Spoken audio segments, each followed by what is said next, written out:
po nila yung machine at talagang maganda po yung result ng naidemo ko na palay, bigas at talagang effective po.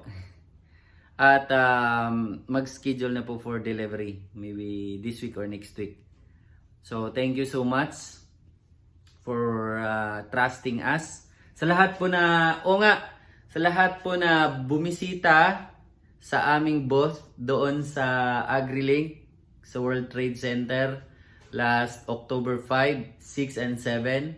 Maraming salamat po. Alam ko nanood po kayo ngayon. Sa lahat din po na pumunta para lang po magpa-picture sa akin at gustong makita ako personal dahil po sa mga vlog natin, nag-subscribe at nag-follow sa ating Facebook.